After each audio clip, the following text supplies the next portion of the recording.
में चल रहा तनाव अब सिर्फ युद्ध के मैदान तक सीमित नहीं रहा। अब लड़ाई बयानबाजी, शर्तों और ताकत के प्रदर्शन तक पहुंच चुकी है। ईरान से सामने आई ये खबर ने पूरी दुनिया का ध्यान अपनी तरफ खींच लिया है। सुप्रीम लीडर से जुड़े अखबार कायहान के फ्रंट पेज पर साफ संदेश दिया गया है कि ईरान किसी भी दबाव के सामने झुकने वाला नहीं है। अखबार की हेडलाइन में साफ कहा गया है कि कोई भी समझौता तभी संभव होगा जब उसमें सुप्रीम लीडर की शर्तों का पूरी तरह सम्मान किया जाएगा। यानी दुनिया बातचीत की बात कर रही है, लेकिन ईरान अपनी शर्तों पर बात करना चाहता है। इस रिपोर्ट में सिर्फ बयान नहीं है, बल्कि उन रेड लाइंस का भी जिक्र किया गया है जिन्हें ईरान किसी भी कीमत पर पार नहीं होने देना चाहता। पहली शर्त, ईरान का परमाणु कार्यक्रम और उसकी अब तक की सभी परमाणु उपलब्धियां पूरी तरह सुरक्षित रहेंगी। दूसरी शर्त, युद्ध के दौरान हुए नुकसान का मुआवजा अमेरिका दे। तीसरी मांग, अमेरिका अपने सैनिकों को मिडिल ईस्ट से पूरी तरह वापस बुलाए। और चौथी शर्त, सभी मोर्चों पर सैन्य कार्रवाई तुरंत रोकी जाए। यानी साफ है कि ईरान सिर्फ युद्ध विराम की बात नहीं कर रहा, बल्कि पूरे क्षेत्र में शक्ति संतुलन बदलने की मांग कर रहा है।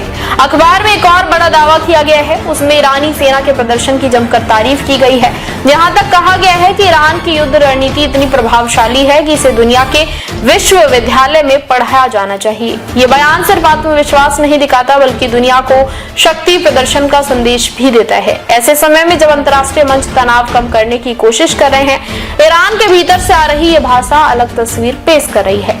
लेकिन कहानी यही खत्म नहीं होती। इसी अखबार के पहले पन्ने पर एक और खबर ने हलचल मचा दी है। दावा किया गया कि युद्ध के दौरान डिफेंस इंडस्ट्री से जुड़ी बेहद गोपनीय जानकारियां दुश्मन देश तक पहुंचाने वाले कथित जासूस को गिरफ्तार कर फांसी दे दी गई है। इस खबर को प्रमुखता से छापकर ईरान ने सिर्फ अपने नागरिकों को संदेश नहीं दिया, बल्कि विरोधियों को भी चेतावनी देने की कोशिश की है कि युद्ध के समय किसी भी तरह की गद्दारी बर्दाश्त नहीं की जाएगी। अब सबसे बड़ा सवाल यही है कि ईरान का ये रुख बातचीत की मेज को और मुश्किल बना देगा। क्या अमेरिका और उसके सहयोगी इन शर्तों को स्वीकार करेंगे, और क्या मिडिल ईस्ट में चल रहा तनाव अब कूटनीति से आगे बढ़कर और बड़े टकराव की तरफ जा सकता है? क्योंकि इस समय दुनिया जिस मोड़ पर खड़ी है, वहां एक बयान भी हालात बदल सकता है और एक शर्त पूरे क्षेत्र की राजनीति को नई दिशा दे सकती है। फिलहाल निगाहें ईरान, अमेरिका और मिडिल ईस्ट की बदलती रणनीति पर है, क्योंकि यहाँ सिर्फ सीमाओं की लड़ाई नहीं, यहाँ ताकत, प्रभाव और भविष्य की राजनीति की लड़ाई भी जारी है। देश विदेश की तमाम बड़ी खबरों के लिए देखते रहें किनी टाइम्स। वीडियो को लाइक करें, चैनल को सब्सक्राइब करना ना भूलें।